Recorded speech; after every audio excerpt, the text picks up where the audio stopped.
তোমরা আমাকে অনেক অনেক কমেন্ট করবো, আমি এখনই বুঝতে পারতেছি কেন জানো, কারণ এই যে আমার মুখটা অনেক লাগছে। হ্যাঁ লাগবেই তো, এখনকার আমি যে দেশে এসেছি। হ্যাঁ সত্যি, দেশে অনেক সময় ধরে কারেন্ট ছিল না, তো এর জন্য ফ্যানটা আমার কাছেই ছিল। এখন কারেন্টটা মাত্র আসলো, কারেন্টটা মাত্রই আমি ঘেমে টেমে একদম শেষ, এই জন্য ফ্যান নিয়ে বসেছিলাম। আমার ফ্যানটা কিন্তু 250 টাকা নিয়েছে। এটা নিচে একটা জিনিসও ছিল যেটা দিয়ে যে বসায় রাখা যায়। এই যে এখানে 3 চাপটা দেওয়া যাবে। এই যে প্রথমে বন্ধ আছে, একটা চাপ দেওয়া, এই যে এটা হচ্ছে প্রথম চাপ, এখানে একটু হালকা। দ্বিতীয় চাপ, দ্বিতীয় চাপে অনেক বাতাস। এই যে এখন তৃতীয় চাপ। ও একটা শব্দ হচ্ছে, দেখো।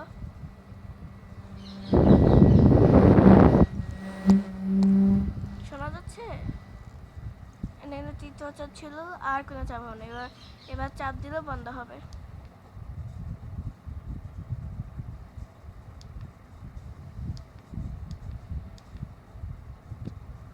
আচ্ছা, আমাদের গ্রামের বাড়িটা দেখবা, দেখাই। এই যে দেখো, এখানে সবাই খেতে বসে, এখানেও বসে।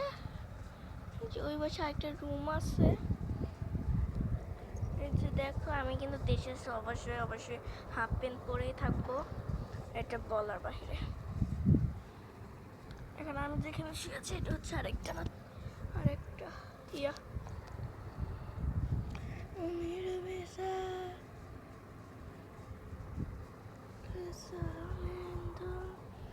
দেখতে পাচ্ছ, ওই পাশে না একটা রুম আছে। তোমরা এই পলকা দিয়ে দেখতে পাচ্ছ মনে হয়, আমি জানি না। যে এখান দিয়ে ওই যে ওই সাইডে এখানে একটা সেলাই মেশিনের ইয়ে আছে। ওই রুমে হচ্ছে আমার আন্টিরা থাকে, তার ওই পাশে আরও একটা রুম আছে, ওইখানে আমরা থাকি। আর এই রুমে আমার নানা নানি থাকে। আমরা এখন দেশের বাড়ি নানার বাড়িতে, আর আমরা দাদুর বাড়িতে আজকে গেছিলাম, কালকের আগের দিনে গেছিলাম।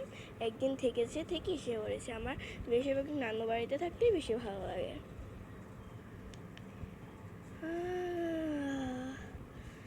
কি শান্তি যে বলি, অনেক শান্তি। এই ফ্যানটা যতই ছোট হোক না, অনেক বাতাস দেয়। ঠিক আছে, অনেক বাতাস দেয়। রুমে তোরে থা তোরে মারে গানে গেতে ছা, এই গান আমি শুনছি নতুন। হাই গম্বার তুঝে আম্বার কে তান শিকি শিকি হাই সুন্দর হাই পিম্পল, এই গানটা শুনছি, এটা অনেক ভাইরাল।